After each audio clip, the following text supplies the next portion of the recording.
Roberto Bíscaro, um prazer, tá? Falar com você. Seja bem-vindo à nossa comemoração de aniversário dos 3 anos do 80 Minutos. É um prazer. Prazer é meu, André. Não sei se vai dar para ver, mas até com a camisetinha do 80 Minutos eu tenho Pô, aqui, ó. Não sei se deu para ver, mas deu para ver, sim. então tá Roberto, bom. Prazer primeira, é meu. a primeira coisa que eu queria falar para você é assim, eu sou seu fã, tá? Obrigado. Você é a primeira pessoa que contribuiu para o site depois de mim, né? Eu criei o Ah, site, é? exatamente. Eu acompanhava muito o seu trabalho, eu gostava muito do que você fazia, ainda faz, né? Que é descobrir novas bandas, sugerir novos artistas, tal. Eu aprendi muito com você, com as suas postagens Obrigado. no Flash, né? Então, quando eu tive essa ideia, que eu tive essa transição, porque eu passei por isso, esse sonho de ser músico um dia, essa paixão pela música, e aí a vida vai levando a gente para outros caminhos. Aí eu pensei, Sei. pô, como que eu posso aproveitar os meus talentos? Eu sou um profissional de TI, tá? Bom, vou fazer um site, eu quero ajudar a manter a música boa viva, né? Então eu pensei, falei, bom, vou criar um portal para a gente fazer avaliação de álbuns e tudo mais. E a hora que eu vi você no iFlash, falei, não, eu preciso convidar o Roberto. E já são 3 anos que você escreve para o site. Isso é muito legal. Então eu queria te dizer isso no começo aí. Eu lembrava que eu era um dos primeirões, mas não sabia que tinha sido o primeirão mesmo. Que bom, obrigado. É legal. Aliás, você lembra da sua primeira contribuição para o site ou não? Ah, será que foi alguma coisa do Genesis? Tá no caminho Pode, certo. pode ter sido alguma coisa do Genesis, não vou lembrar qual, talvez o primeiro álbum do Genesis. Sabia É, que tem tanto já? From exatamente. Genesis to Revelation, foi? Exatamente. Porque, na verdade, quando a gente se aproximou, né, fez contato pela primeira vez, eu falei, pô, Roberto, você fez aí a discografia do Genesis lá no iPlash, pô, seria muito Isso, legal você postar no site e tal, eu isso sou eu fã. lembro. E aí você começou na ordem cronológica, assim, com From Genesis to Revelation. Agora, Isso. para você ficar mais assustado ainda com como o tempo passa, né? A sua postagem foi em 11 de setembro de 2017. 3 anos mesmo. Putz. Praticamente 3 anos, né? E Sim, sim. hoje eu estou vendo aqui o seu perfil no site, você tem 278 resenhas de álbuns. E ainda tem tantas outras estocadas, cara, e tantas outras que eu vou fazer ainda. Sim, com certeza, porque você vai pincelando, né? Isso, Sim, a gente dá aquele espaço para postagem e tal, é muito legal, né? Agora, exato. Eu coisa tenho que eu, tentado postar uma por dia. Vamos ver se eu consigo. com certeza. Outra coisa que eu queria destacar também, Roberto, que assim, eu acompanho o seu blog, né, do Albino Incoerente e tal, e eu vejo que você é um produtor em massa de conteúdo, né? Você fala sobre culinária, sobre séries, sobre filmes e tudo mais, assim, tipo, você tem essa paixão em escrever, né? Falar sobre arte e tal. Eu queria que você falasse um pouquinho sobre isso, como que isso começou, porque seu blog tem mais de 10 anos já, né? Sim, eu criei blog acho que em 2009 ou 2010, já, não, 2009, de 1º de fevereiro de 2009, que era para ele começou como uma ferramenta para difundir questões sobre o albinismo, né? Eu sou albino, e tal, não havia muito material sobre esse assunto em português, tinha bastante em inglês, mas não em português. Aí eu decidi criar. Só que eu nunca quis que ele fosse só sobre albinismo, né? Senão, quem que ia ler? Só albino ia ler? Não ia ter graça.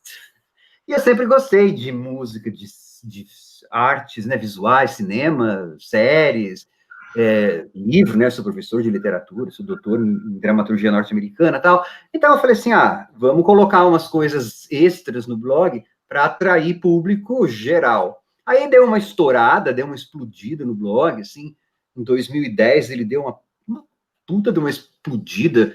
Fui para o Jô Soares, para novela da Globo, um monte de coisa, jornal, coisa em Portugal, na Argentina. Aí beleza, ficaram esses anos todos eu fazendo tanto as coisas do albinismo quanto desses outros temas que você falou e alguns outros que eu pegava matéria, notícia e colocava lá.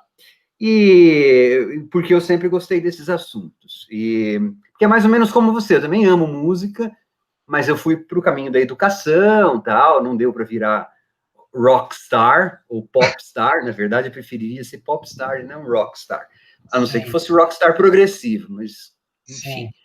E aí, então, eu fui para o caminho da educação, sou professor de inglês, de português, de literatura e tal, e mais ou menos como você, mas eu não posso esquecer que o meu negócio de coração mesmo, dos hobbies de coração, são essas coisas ligadas com música. E aí foi a história do blog, foi a história de como que eu consigo juntar essas duas coisas. Hoje até o blog até tá meio em segundo plano, eu colaboro mais com 80 minutos e com o meu próprio canal do YouTube do que com o blog. Ele tá meio... Porque já tem tanta gente agora falando sobre albinismo, ainda bem. Então eu falo, tá, essa parte já tá meio feita. Vamos agora falar da minha paixão mesmo, né? Tô ficando velhinho, então tem que aproveitar. Mas eu acho que você foi meio precursor aí, porque hoje em dia tem muitos canais específicos, tem gente que fala sobre doenças celíacas, que fala sobre obesidade e tudo mais, mas você já vem falando disso há um bom tempo, né?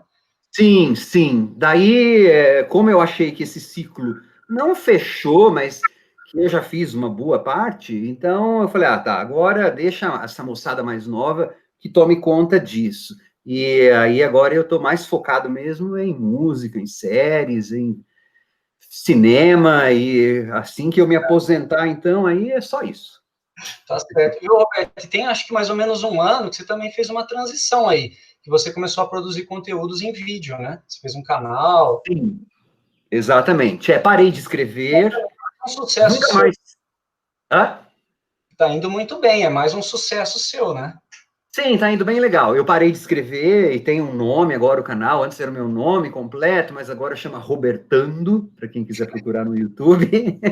E parei de escrever porque, assim, ah, não dá para negar, a gente está numa cultura mais audiovisual. E é muito mais imediato a maneira como eu atinjo o público falando. E, na verdade, é muito mais rápido para mim também. Eu sento em frente à câmera e falo. O canal é bem tosco e ele vai continuar sendo tosco. Sou da geração, embora eu nunca tenha sido punk, mas eu sou da geração lá, do it yourself, né? Então, as minhas resenhas que tem no canal, no YouTube, são assim, eu sento lá em frente ao vídeo e falo. Não tem edição, não tem vinheta, tudo que eu não gosto em outros canais, eu evitei no meu, né? Não quero ficar esperando uma vinheta e uma piada para depois começar a resenha lá no terceiro minuto. Eu tento começar o mais rápido possível. E tá indo legal. Eu, pelo menos, estou me divertindo muito. Pô, Como eu eu não acho. faço essas coisas para viver, eu me divirto. E o que eu acho mais legal é que você não está caçando like, né? Você está Hum. simplesmente produzindo conteúdo, divulgando, olha, ouçam esse artista, olha, essa série vale a pena, né? Tipo, Exato, eu não tenho, como eu estava falando, né, como eu não vivo disso, então eu não preciso ficar ouvindo música que eu não gosto, eu não preciso ficar falando da série que está em primeiro lugar nas trends por aí, porque eu faço para mim, né? Eu tenho meu salário lá como professor, que já me basta, então eu sou totalmente livre, vamos dizer assim, para falar sobre o que eu quero. Aí quem quiser se juntar, ok. Quem não quiser se juntar, bom, aí tem os canais de grande mídia, vai falar sobre o que essas pessoas querem ouvir, né? Eu sempre gosto de artista novo. exatamente, é isso que eu acho legal, que é o que a gente tem em comum. Eu não tenho lucro nenhum, aliás, eu pago para ter o 80 minutos, eu faço por prazer. Sei Conheça, como é. A gente paga o domínio do site, né? apoiem esse artista, é isso que eu quero, por prazer também. Eu acho muito legal. Viu, Roberto? Outra coisa também, eu falando agora sobre música, né, que é o foco principal Sim, do foco do site. eu, eu vejo você e você vai concordar comigo que você é uma pessoa extremamente eclética musicalmente falando, né? Sim, Na verdade, eu nunca sei qual que vai ser a sua próxima postagem, que porque bom. porque você está no progressivo, ou você está no progressivo italiano, ou você está no pop, no synth pop, ou você está falando de MPB, né? E eu vejo também, que é uma coisa que me chamou bastante a atenção lá atrás, que você tem esse prazer em descobrir novas bandas, novos artistas e tudo mais, né? Aliás, você faz muito disso, né? Como que você faz? Qual que é o processo que você faz? Como que você chega até essas bandas enfim? Tá.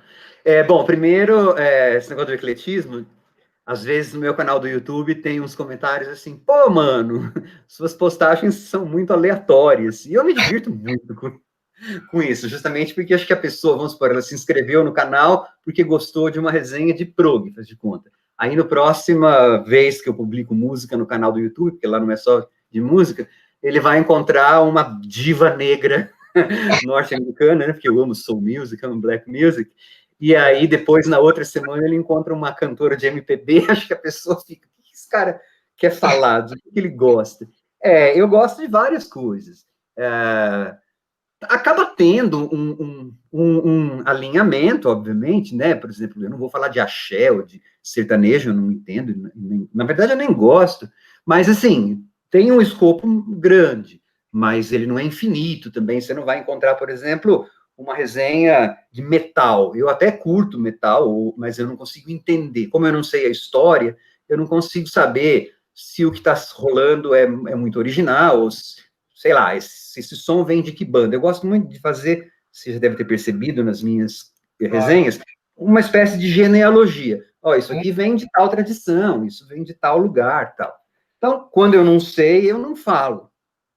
E aí, então, prog, MPB e tal, eu entendo, mais ou menos, então aí, beleza. Como que eu descubro? Bom, é assim, eu uso muito o Spotify. Uma das coisas é o Spotify. São os algoritmos do Spotify.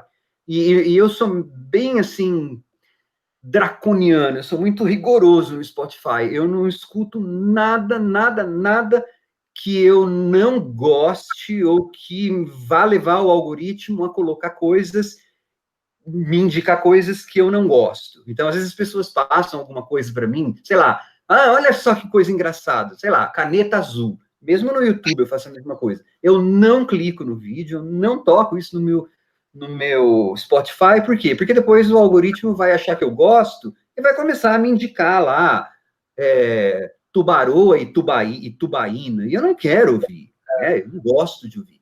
Então, uma das coisas é isso, ficar pesquisando o YouTube, ficar pesquisando o Spot, ficar pesquisando o Bandcamp, que eu também gosto muito, que é uma plataforma que eu sempre tiro artista de lá, e os sites. Oi? Tem muita coisa boa no Bandcamp. Muito, de tudo quanto é gênero. E também as mailing lists, esses grupos esses e-mails que você recebe. Eu descubro sites e me cadastro. E tem mailing list de tudo, né? Feed, né? Que fala, secretária de TI, mailing list, acho que já é uma coisa tão antiga, nem sei se fala mais. Feed, eu não sei como que vocês chamam. Você entra no site, tem lá, newsletter, cadastre-se para receber a sua newsletter. Geralmente eu vou em site estrangeiro, exceto quando é MPB. Aí eu tenho feed de black music, uns 3, tenho feed de soul music da Escandinávia, por incrível que pareça, existe. Claro que vem pouca correspondência, mas vem. Então é assim que eu vou achando esses artistas novos, né? Pura pesquisa. Eu entro lá e vou pesquisando nos sites. Às vezes sites de pirataria, não que necessariamente hoje em dia eu baixe coisas, porque o Spotify tem praticamente tudo. Mas tem um site russo, esqueci o nome dele agora, Sound Club, acho que é Sound Club. Sound Park. É esse aí, Sound Park. Às vezes eu vou lá nesse site e vejo o que as pessoas subiram lá, que tem progressivo, eu vou no progressivo, R&B, aí às vezes eu falo, não, isso aqui pode ser legal. Aí eu vou ao Spotify, vejo se tem, ouço lá, eu vou brincando de pesquisar. Quem gosta, sei lá, de futebol, vai buscar informação sobre os 11 atletas. Eu não gosto de futebol, mas eu tenho um monte de amigos, eu sou menino, então eu tenho um monte de amigo que sabe todos os jogadores e todos os times, quantos pontos tem. Ok, não estou criticando isso não, tá? Eu acho super, cada um faz o que gosta de fazer. Eu, como não gosto disso, os meus 11 jogadores são as divas negras, são as bandas de prog. Então, é assim que eu vou descobrindo.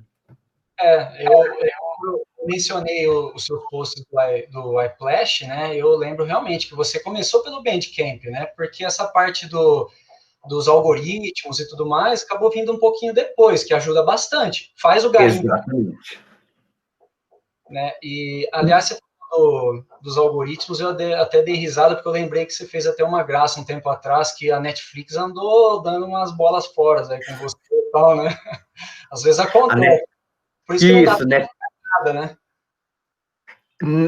Netflix, Globoplay, esses aí dão fora. Provavelmente porque como o acervo deles é mais restrito do que o do Spotify, né? Então acho que eles acabam dando uns erros maiores, que eu me divirto. Né? Achamos que você vai gostar desse documentário, Roberto. O axé, né? Eu falo, não vou gostar desse documentário. E olha que eu não assisto essas coisas na Netflix, que é para tentar também evitar que me venham essas sugestões, mas elas vêm.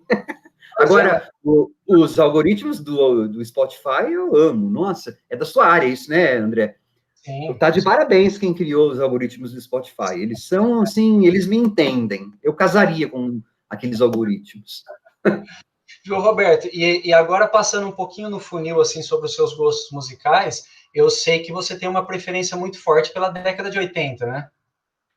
Eu era adolescente lá, né? Então, na verdade, os artistas novos que eu sempre coloco, eles sempre têm um pé nos anos 80, 70. Eles são novos mais ou menos, na verdade, porque a maioria das coisas tem algum pé lá nesse passado. E tem um monte de gente fazendo som assim, né? Tipo Black Music, eu gosto da Black Music, mais daquela fincada nos 70s e nos 80s do que essa trap ou alguma coisa assim. Não que eu despreze, mas é porque eu só sou um senhorzinho.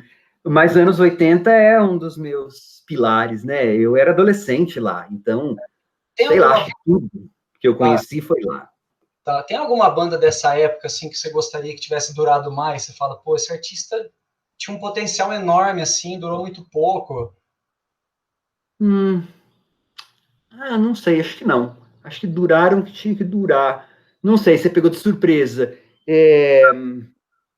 Acho que o Yazoo, aquela banda lá, que era aquela dupla que era o Vince Clarke e aquela moça que cantava grosso lá do Situation. Eles fizeram só 2 álbuns, poderiam ter feito mais.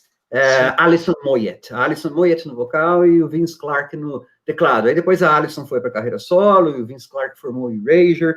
Acho que eles poderiam ter durado mais. Eu gosto dos 2 álbuns do Yazoo, especialmente o segundo. Agora os outros duraram, acho que tinha que durar, ou tem uns que duram até hoje, como Duran Duran, tal. Acho que o Yazoo que vem na cabeça, assim, que é o que talvez será que iria acontecer depois. Legal em geral, Roberto, por exemplo, dos anos 70, alguma banda que você fala assim, pô, essa banda poderia ter ido mais longe e tal. O pessoal fala muito, por exemplo, do Led Zeppelin, fala do Genesis da fase Peter Gabriel, que poderia ter durado mais. Uhum.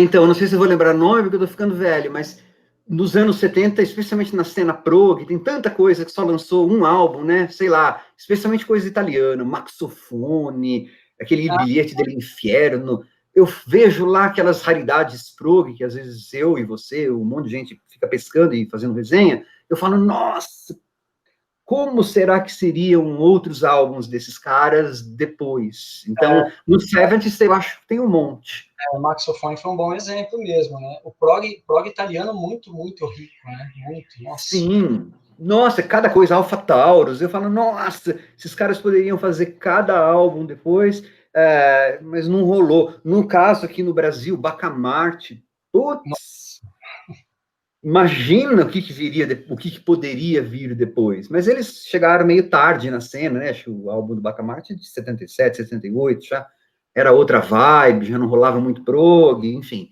Mas né, você fala, puta merda, poderiam vir outras coisas melhores do que algumas coisas dessas bandas mais grandonas, que até permaneceram, mas tiveram que depois se comercializar. E eu entendo, para sobreviver, né? Eu preciso Sim, comer, Phil Collins nem precisava. sim. E você estava falando desse final da década de 70.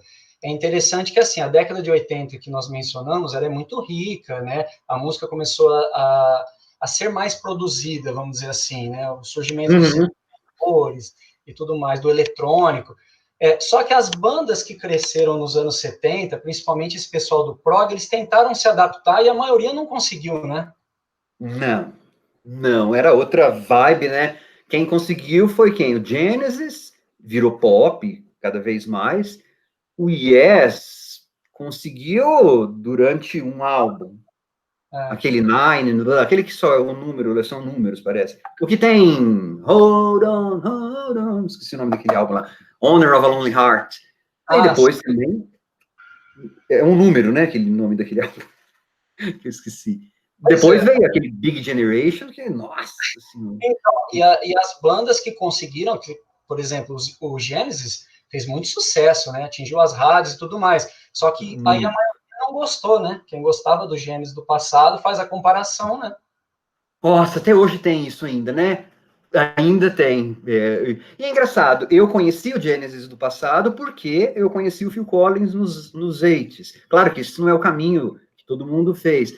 Mas, assim, antes do Phil Collins fazer sucesso, foi em 80, aqui no Brasil, tô dizendo.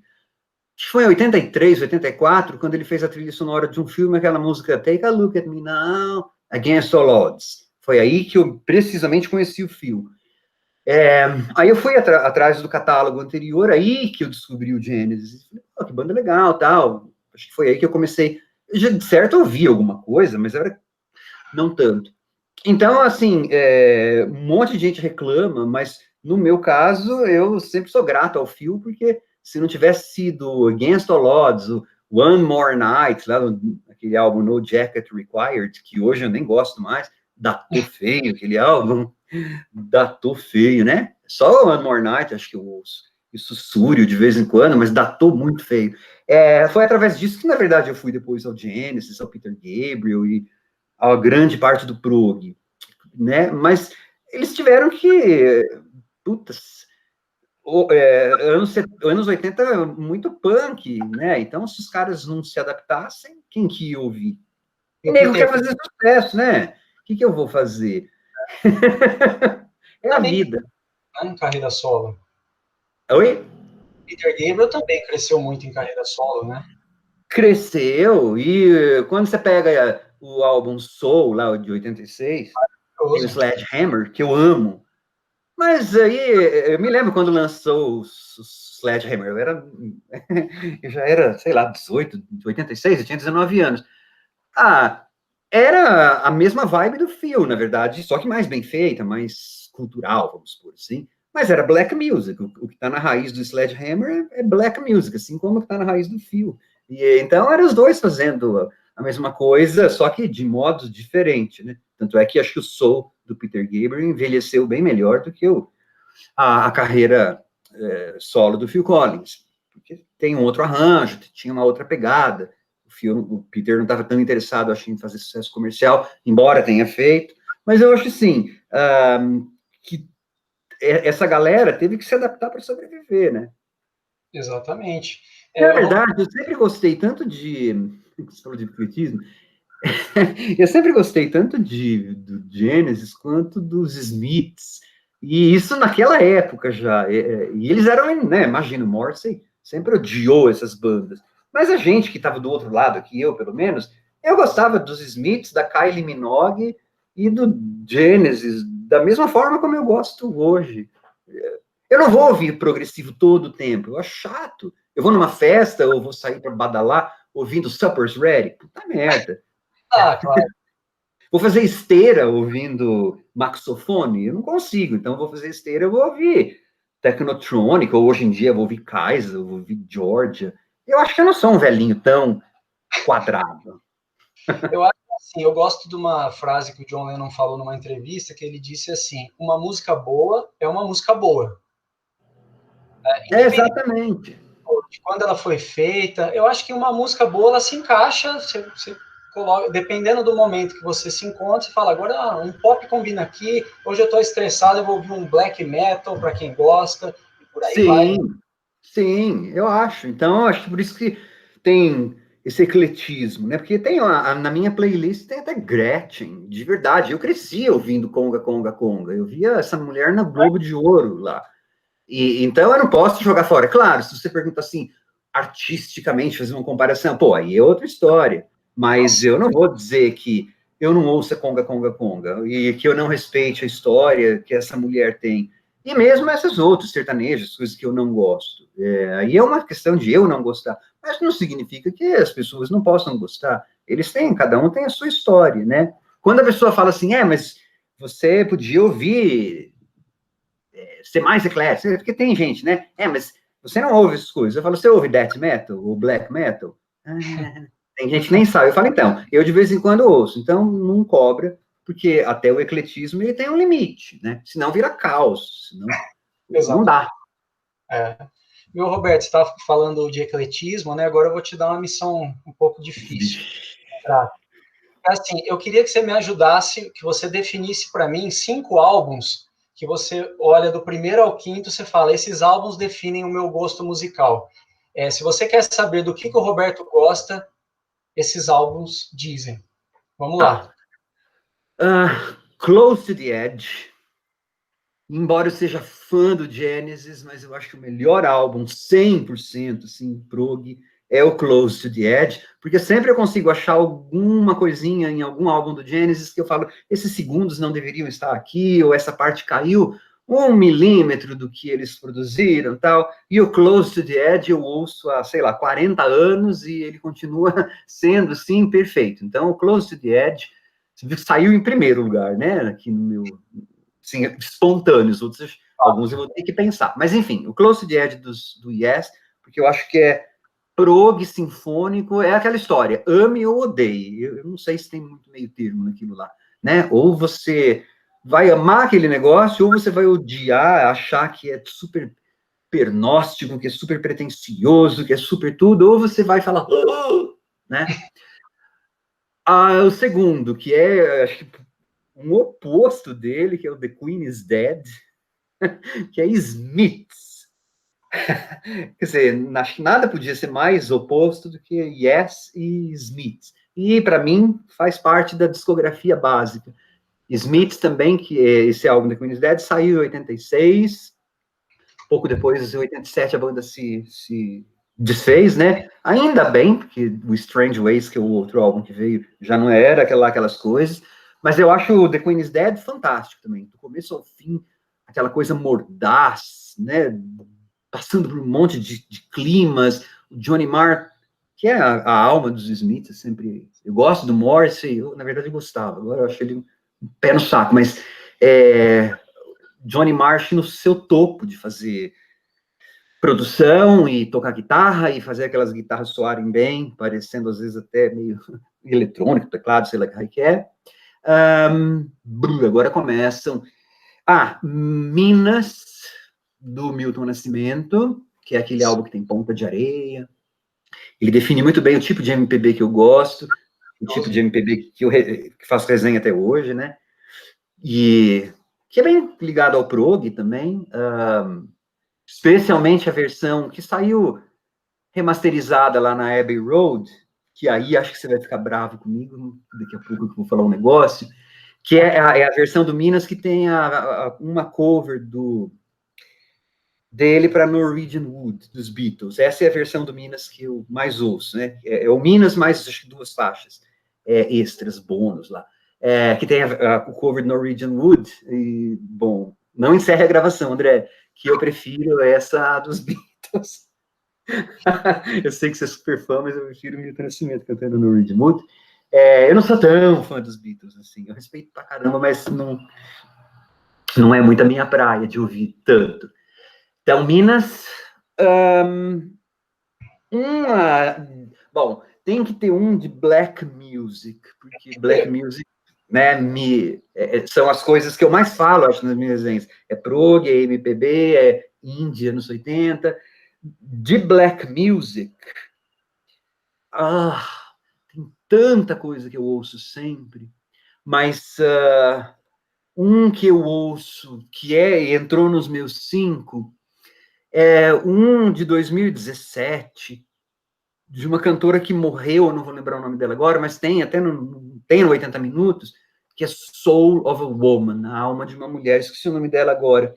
Ela já gravou esse álbum com fase bem avançada de câncer, e logo depois ela faleceu. Acho que está tudo ali, o que eu gosto da Black Music. Ou se alguém quiser alguma coisa mais clássica, Eu vou pegar esse é o terceiro álbum ou é o quarto? Quarto.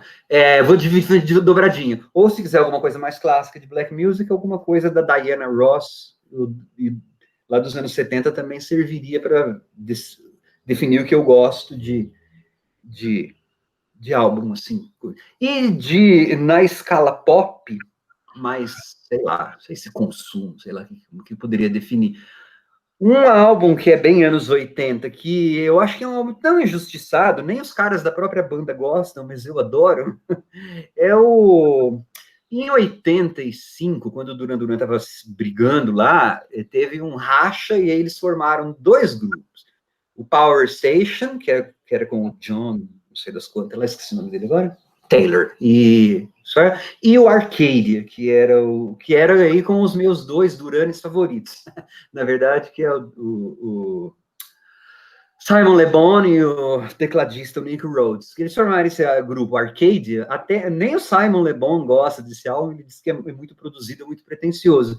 E aí o Arcadia produziu um que chama um álbum só, So Red the Rose. Eu acho aquilo tão característico dos anos 80, que é um casamento assim de pop. É o Duran Duran tentando ser Brian Ferry, é o Duran Duran tentando ser Roxy Music. Então é bem pretencioso mesmo. E todas aquelas coisas exageradas dos anos 80 estão lá. E eu gosto muito daquele álbum. E eu acho que ele é muito injustiçado. Então, sei lá, Close to the Edge do Yes, The Queen is Dead dos Smiths, Soul of a Woman, dessa cantora que eu esqueci o nome, Minas do Milton e So Red the Rose do Arcadia dão, assim, mais ou menos é um mapa da minha mina, né? Se você ouvir aquilo, você mais ou menos sabe, você vai entender, acho que tudo que eu falo depois, basicamente, porque eu sempre estou voltando para uma dessas coisas, né? Desses estilos. Acho, não sei. Saiu bem. Não, obrigado. Gente, foi de repente, isso aqui não foi combinado, não sei se... ele me pegou de surpresa mesmo. Ó, outra coisa que não foi combinado também, que eu gosto de fazer com o pessoal que eu estou conversando aí, é assim, a gente já está caminhando para o final, né? Então eu vou jogar alguns nomes de álbuns para você fazer um breve comentário sobre eles, o que você acha, alguns álbuns que foram bem, outros nem tanto, para ver o que você acha, para saber um pouquinho da sua opinião. Vixe, aí vocês vão ver o desastre que vai ser, público, porque se ele falar de álbuns muito famosos, provavelmente ele vai ouvir, nossa, eu nem ouvi direito, eu nem lembro mais. Tô com medo agora. Vamos ver o que vai acontecer. Vamos começar pelo synth pop. Vamos começar com o A-ha, Hunting High and Low. Tá, conheço bem. Olha, acho que eu até escrevi isso quando eu fiz a resenha desse álbum. Na época, esse álbum foi tão massacrado. Você é muito jovem, a maioria, talvez, do seu público seja muito jovem. Eu lembro que na revista Bis, ele saiu lá, era uma sessão que chamava Rasteiro. Ele foi, assim, nossa, massacrado pelo mundo, porque era tipo uma boy band, e eles diziam na época, tá? Hoje todo mundo fala bem daquele álbum, até metaleiro gosta. Eu acho um grande álbum. Eu acho que é tão sofisticado que aqueles noruegueses fizeram. Eu acho que não tem nenhuma gordura. Eu acho muito bem feito. Aquele Take On Me, que é aquele clipe muito bem feito. Eu gosto de tudo. Álbum, assim, sim. Poderia até ter dito esse álbum no lugar do Arcadia, se fosse o caso de um álbum que mais gente conhecesse, né? Mas eu acho que é pop muito bem feito. Com certeza. Vamos lá, agora nós vamos para o Phil Collins, Face Value. O primeiro, né? Que sorte, então não preciso falar mal, porque eu não ia querer me falar mal do Phil. Olha, é assim, eu imagino que deve ter causado um baque tremendo nos fãs daquelas canções do Genesis de 28 mil minutos, embora naquela altura o Genesis já tivesse, acho que o Duke, lançado, se não me engano, e já tinha Misunderstanding lá, que aquilo lá é bem Motown, bem Phil Collins. Eu acho bacana o Face Value, eu acho que ele, especialmente em The Air Tonight, que aquela explosão de bateria, eu acho que ele cria um clima bem legal. Tem aquela bateria meio secona, né, que depois aparece no álbum do Peter Gabriel também, no 3, que meio que define os anos 80. Eu acho que assim, esse álbum, Face Value, depois o segundo, são os do Phil que mais se seguram. Depois o resto envelheceu mal. Mas é um álbum que eu gosto muito. De tudo, praticamente. Eu achei, assim, que ele conseguiu, naquele álbum lá, fazer um equilíbrio entre um pop bem feito, assim, mais requintado, vamos dizer assim, sem aquela bateria eletrônica, sem aquela coisinha, e um som mais bem feito, né? Entre o sucesso comercial e uma coisa mais bem feita, como o Peter faria lá depois, em 86. Também acho que é um álbum válido. Que bom, até agora não precisa falar mal de nada. Uma coisa que eu acho interessante aí é que o Phil, ele fala até hoje, né? Bom, primeiro eu acho que é um disco que resistiu à passagem do tempo, né? E Isso. fala que ele, naquele momento, ele não tinha nem intenção em fazer um disco solo, né? Sim, exatamente. Ele simplesmente teve ali um boom de criatividade, começou a produzir material, tanto que o Genesis, né, ele conseguiu que o Tony Banks se interessasse nele, né? Você falou aí o caso de Please Don't Ask. Isso. Então, eu acho que é um disco muito marcante, porque foi o início aí, né, do Phil. Tem gente que gosta, tem gente que não gosta, tal, mas é um disco que tem história, né? Sim, tem, sim. Eu acho que é o melhor dele. Depois, acho que aí a pressão de fazer sucesso e a vontade de fazer sucesso, que eu até entendo.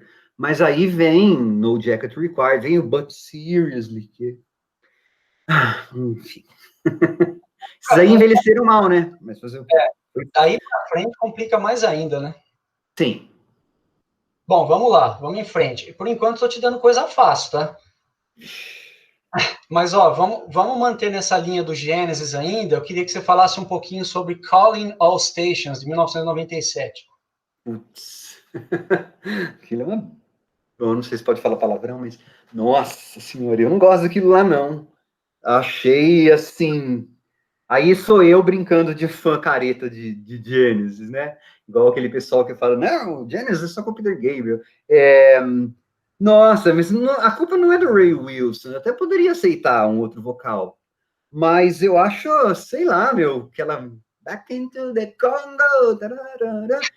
Eu não sabia onde que estava indo aquele álbum. É, parecia, sei lá, um Mike and the Mechanics piorado. Ou Era isso que eu ia falar.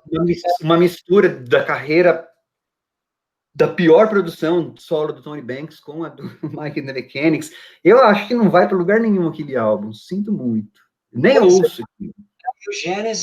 O Genesis tentou soar pop, conseguiu, fez sucesso com o Phil Collins, e o Phil saiu, eles tentaram o mesmo caminho e, tipo, deu naquilo. Não tem explicação, né? Calling of Stations parece que, assim, que é melhor esquecer, né? Exatamente. Até porque em 97, ou a galera tava ouvindo Britpop, 97, acho aquele álbum, não é? Sim. Ou a galera tava ouvindo Britpop, ou a galera tava ouvindo Spice Girls. Nem tinha muito mais espaço para aquilo lá. Se eles achavam que iam fazer. Eu nem sei se aquele álbum fez sucesso comercial. Acho que não, né? Não, né? Eu não sei, eu tava com a cabeça, porque aquele tipo de sons, se eles, a ideia deles é achar que eles fossem vender igual vendiam. Não muito certo, não. Bom, vamos lá. Agora um facinho, hein, que eu acho que você gosta, Roberto, conhecendo assim. Eu queria que você falasse um pouquinho sobre o Thriller do Michael Jackson. Ah, gosto. Eu respeito pra caramba aquele álbum, né? A produção do Quincy Jones, porque é muito bem feito e uma das coisas que eu acho mais legais é porque, assim, algumas coisas que brasileiro às vezes não sabe. É, a participação do Eddie Van Halen, é ele que toca guitarra em Beat It, não é? Não sei que acho que é mais metal, é ele, né? O Van Halen. É mesmo. Sei lá se é Eddie Van Halen, né? O carinha do Van Halen, que deve muito ao Steve Hackett, inclusive, na guitarra. Então, a participação do Eddie Van Halen na faixa Beat It, ele é tão importante, cara, porque o mercado fonográfico de black music e de música branca nos Estados Unidos, ele ainda é, mas ele era, imagina, há 40 anos, sei lá quantos anos tem aquele álbum já, super, hiper, ultra dividido. Então, a estação de rádio negra não tocava música que tivesse branco, e esses artistas, muitos artistas negros, tinham dificuldade de penetração no mainstream branco. Claro, você tinha Diana Ross, você tinha algumas exceções, mas a regra geralmente era grupos de funk, R&B, faziam sucesso Tanto é que eles têm paradas de sucesso diferentes lá, né? A Billboard tem a parada dance, a parada R&B, a parada... E aí tem o Top 100, que aí tudo bem, vai tudo. Quando esse cara branco, roqueiro, tocou em Beat It, ele estava fazendo o casamento do rock com a música negra em uma grande gravadora, em uma grande produção. Então isso é muito importante. Sem contar que o Michael Jackson era um puta de um cantor, um puta de um songwriter. É um álbum... juntou ele com o Quincy Jones, é um álbum respeitável, sim. Tem o pessoal do Toto também que participou aí, né? Músicos assim renomados de produções em estúdio, né? Foi um disco pensado e um dos maiores da história da música, né, Roberto? Independente de gêneros, ele figura no topo da lista aí, entre os melhores. Sim, né? É bem feito. E eu vivi a época da febre do Michael Jackson. Ele era onipresente, assim. E olha que eu estava no interior do estado de São Paulo, hein? Imagina quando se estivesse nos grandes centros. A gente não conseguia respirar sem ter Michael Jackson. Tinha concurso de programa de calouro aqui no Brasil, que tinha concurso para que melhor dançarino de Michael Jackson. Teve uma garota que ficou famosa, Maica Jeca. Se vocês procurarem aqui no YouTube, ainda deve ter. No programa Barros de Alencar, Maica, M-A-I-C-A, Maica Jeca. Ela ganhou lá durante semanas, porque ela ficava imitando bem o Michael Jackson. Isso foi um fenômeno, a gente não vivia, não conseguia andar nos lugares. Tocava Michael Jackson em tudo quanto é canto. Então, ele conseguiu, acho que, um sucesso comercial que, sei lá, se eu vi depois, eu me lembro de algo tão retumbante daquele, nem a Madonna eu escutava tanto, fez tanto sucesso assim, e com uma qualidade artística e de produção muito boa. É um grande álbum. Eu acho, você comentou sobre os Beatles, né? Eu acho que o Michael Jackson conseguiu esse status, né, de ser uma figura que você disse onipresente, né? Exatamente como os Beatles, que conseguiram transcender, né? Saíram do mundo musical e conseguiram essa adoração. As pessoas ficavam desesperadas para ver o Jackson, né? Uhum. Então, tipo, a gente tem que falar de Thriller, esse disco tem que... Ele se mantém vivo, né? Por si só, mas... Sim. Não escrevi sobre. Qualquer dia eu preciso fazer uma resenha do Thriller. Esperar completar 50 anos. Continuar nos anos 80 ainda, tá? Eu queria que você falasse um pouco sobre o Doolittle, dos Pixies. Ah, tá. Nossa! O melhor álbum do Nirvana.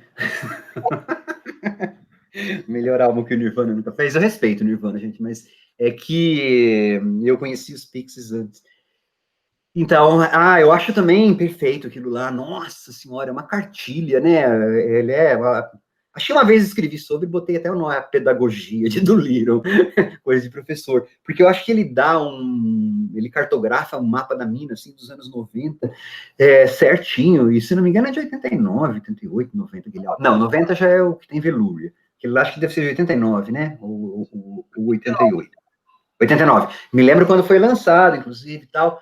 Nossa, é uma faixa melhor que a outra, e eles usam tanto elemento ali, uma faixa às vezes diferente da outra, assim, impressionante. Tanto é que depois, quando agora os Pixies voltaram, eles lançaram acho uns 2 álbuns na década passada, eu nem escuto direito, porque eu tenho até medo, porque eu falo, não vai repetir a magia, e que magia fica tão assim, né? Não é magia, na verdade eles estavam no momento certo, e captando as vibrações certas, e fizeram um álbum que tem tanta referência e deu, como eu falei, esse mapa da mina do que seria música alternativa indie nos anos 90, que é impressionante. Tem andamento de reggae, nossa, de tudo quanto é coisa ali. Então é outro álbum que eu poderia ter testado também nos 5, mas era só 5.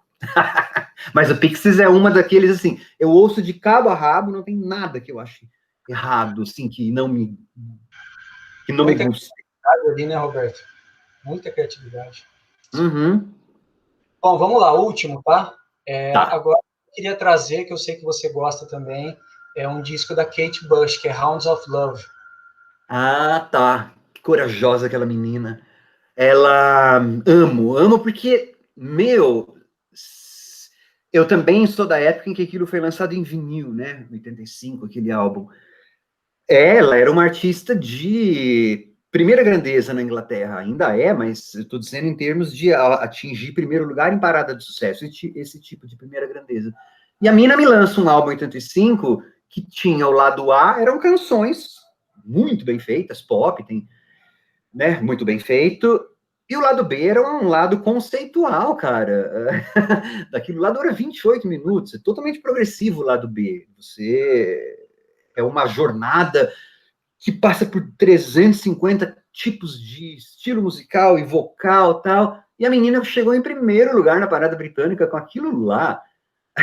Então, você fala, pô, tem que respeitar uma mina dessa, porque ela não pegou e fez um álbum dos dois lados, com canções pop. Não, aquilo era meio difícil para consumo. Tanto é que você não ouve, nunca ouviu tocar no rádio o segundo lado do lado B do Hounds of Love. Você ouve algumas faixas do lado A. E ela fez isso e chegou em primeiro lugar. E eu gosto muito porque, além de ser muito bem feito e ter aquela Running Up That Hill lá, você tem uma mulher que tomou o controle da carreira dela, assim, praticamente 100%. Eu amo a Madonna, eu acho que nos anos 80 ela é o símbolo da liberação, né? Mas a Kate Bush, na verdade, é muito mais independente do que a Madonna, porque desde o começo da carreira, a Kate Bush falou, não sei se você sabe da história, mas Wuthering Heights não era para ser o primeiro single do primeiro álbum da Kate. Ela tinha, acho que 16, 17 anos. A gravadora não queria, porque Wuthering Heights é super estranho. Aquela... Né? Imagina aquilo tocando lá em 78 no rádio. E a Kate Bush, com 16 aninhos, falou, eu quero esse single primeiro. Aí diz que eles falaram, tipo, concordaram com ela, mais ou menos assim, tá legal. Faz o primeiro, você vai ver que dá errado, aí você vai ter que comer na nossa mão, né? Todo mundo que entende mais ou menos de música britânica sabe o que aconteceu com o Wuthering Heights, né? Explodiu na parada de sucesso. E olha que em 78 você tinha movimento punk ainda forte na Inglaterra, você tinha disco music ainda forte na Inglaterra, e aquela menininha com aquela voz esquisita ficou em 4 semanas em primeiro lugar. Então ela começou mandando na carreira dela. Então eu acho que a Kate é um fenômeno, assim. E o Hounds of Love é um achievement que aí depois ela não conseguiu quase outro daquele jeito, mas ok, tudo bem, não tem problema. Tudo bem, mas assim, o que eu acho legal da Kate Bush é que assim, os discos dela falam meio que assim, ok, eu faço músicas, eu represento uma gravadora, eu tenho que tocar na rádio, mas eu também sou uma artista. Isso, exatamente. Então, Exatamente. por isso que eu acho que ela merece ser mencionada. Sim, né? Ela se recusava a fazer turnê, ela não dava muitas entrevistas, isso nos anos 80. E ao passo que outras meninas poderosas dos anos 80 faziam a cartilha certinho das entrevistas, dos escândalos, de tudo que a gravadora e a equipe de marketing planejava. Nada contra, nada errado. Mas a Kate, ela se estabeleceu fazendo nada disso. Né? E eu tenho a impressão de que ela fica como influência muito mais tempo do que essas outras meninas, sem citar nomes. Certo, chegamos no final, tá? Eu queria te agradecer, muito obrigado. Serei eternamente grato pela sua contribuição para o site. A gente está junto nessa missão aí de manter a música boa viva. E só tenho a agradecer. Muito obrigado pela sua atenção. Foi um bate-papo, adorei. Obrigado mesmo. Que bom, fiquei feliz. Fiquei feliz mesmo. Eu vou continuar mandando resenha para lá e vou continuar cadastrando aqueles artistas que quando você vê lá, você deve falar, o que esse cara tá fazendo? De onde que sai esses caras? E quando eu fico assim, nossa, o André vai ficar maluco. Mas sempre que eu cadastro algum artista é porque vai rolar uma resenha. Pode ser daqui a um mês, pode ser daqui a um ano, mas ela chega, tá? Então, mas assim, você está no caminho que eu gosto, porque eu vivo cadastrando artista. Eu ouço falar, putz, isso que eu não cadastrei ainda. Pô, esse artista merece. Mas aos poucos a gente vai cadastrando. O banco de dados vai crescendo. Sim, vai. Então é isso aí, Roberto. Obrigado mais uma vez. Opa, eu que agradeço, André. Ó, tudo de bom para você. Feliz aniversário de novo. Feliz paternidade que se aproxima. E vamos que vamos, tá? Então tá, muito obrigado, um grande abraço e espero que essa pandemia passe logo. Somos dois. Tchau, cara. Um abração, muito obrigado.